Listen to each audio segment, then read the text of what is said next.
তবে এখানে যে ট্রিকটা আছে সেটা তোমাকে অবশ্যই অবশ্যই মনে রাখতে হবে। তাহলে সেটা কি, যে কোনো একটা জটিল সংখ্যাকে তার অনুবন্ধীর সাথে গুণ করা মানে হলো ওই জটিল সংখ্যার বাস্তব অংশের বর্গ প্লাস কাল্পনিক অংশের বর্গ আসা। সিলেট বোর্ড 2017 সালে সৃজনশীলের 2-এর কথা আসা খুবই চমৎকার আর একটা প্রশ্ন জটিল সংখ্যা অধ্যায়ের। তোমার দেওয়া আছে কি, X plus I Y equal root over P plus I Q divided by R plus I S হলে দেখাও যে X square plus Y square whole square equal P square plus Q square divided by R square plus S square. আচ্ছা, এটা করার আগে তোমাকে আমি একটা জিনিস ক্লিয়ার করে দিই। ধরো তোমার কি দেওয়া আছে, Z equal X plus I Y দেওয়া আছে, এটা একটা জটিল সংখ্যা, ঠিক আছে।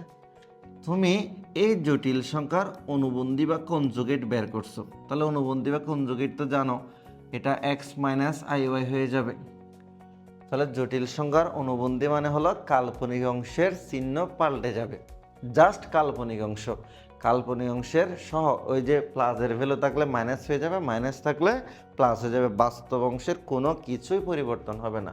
এখন তুমি জেটের সাথে জেটের অনুবন্ধী এটা যদি গুণ করো তাহলে X plus I Y into এখানে কি আসবে বলো, এক্স মাইনাস আই ওয়াই। তাহলে এটা কিসের সূত্র যায়, স্কোয়ার মাইনাস বি স্কোয়ারের সূত্র। তাহলে X square minus I Y whole square আসবে। সো আমরা কি পড়ছি বলো তো, আই স্কোয়ারের ভ্যালু কত, -1। সো আই স্কোয়ারের ভ্যালু যদি -1 হয়, X square plus Y square হবে। আসবে বলো, X square plus Y square হবে। তাহলে তুমি যে কোনো একটা জটিল সংখ্যাকে তার যদি অনুবন্ধীর সাথে গুণ করো তাহলে ফলাফল কি পাবে, বাস্তব অংশের বর্গ প্লাস কাল্পনিক অংশের বর্গ পাবে। এই কথাটা একটু করে মাথায় রাখো, ঠিক আছে।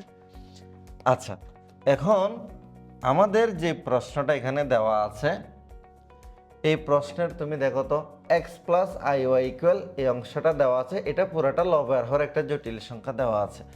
তবে এখানে যেটা প্রমাণ করতে বলছে সেখানে X square plus Y square আছে না, তাহলে X square plus Y square কখন পাবো, যদি একটা জটিল সংখ্যা যেটা এক্স প্লাস আই ওয়াই দেওয়া আছে তার সাথে তার অনুবন্ধী গুণ করি। ব্যাপারটা ধরতে পারছো তো এখন। তাহলে আমাদের যেটা দেওয়া আছে X plus I Y equal root over P plus I Q divided by R plus I S, এটাকে আমরা 1 নাম্বার সমীকরণ দিব। সো 1 নাম্বারের অনুবন্ধী নিব এবং 1 নাম্বারের অনুবন্ধী এক্স মাইনাস আই ওয়াই হয়ে যাবে।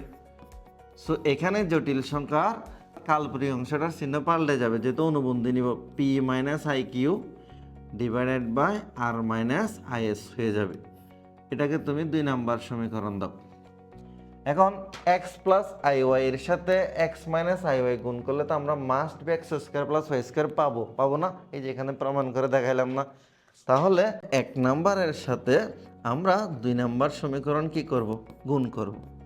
সেটা যদি গুণ করো X plus I Y into X minus I Y, right hand সাইডে কি আছে বলো, root over P plus I Q divided by R plus I S. So এটার সাথে কি গুণ করতে হবে, root over P minus I Q divided by R minus I S. So আমার কি আর গুণ করার দরকার আছে, এই অংশটা গুণ করলে কি আসবে, X square plus Y square আসবে, তাই না। আচ্ছা, এখন দেখো তো দুইটাই রুটের সম্পর্ক। সো আমরা একসাথে রুটের ভিতরে যদি লিখি, লবের সাথে লব, হরের সাথে হর, P plus I Q into P minus I Q, নিচে হবে R plus I S into R minus I S. আচ্ছা, এবার দেখো সেম টপিকটা চলে আসছে না, এই যে এটা পি প্লাস আই কিউ এর অনুবন্ধী হলো P minus I Q, R plus I S এর অনুবন্ধী হলো কত, আর মাইনাস আই এস। সেটা যদি তুমি গুণ করো একসাথে কি লিখতে পারবা, P square plus Q square R square plus S square.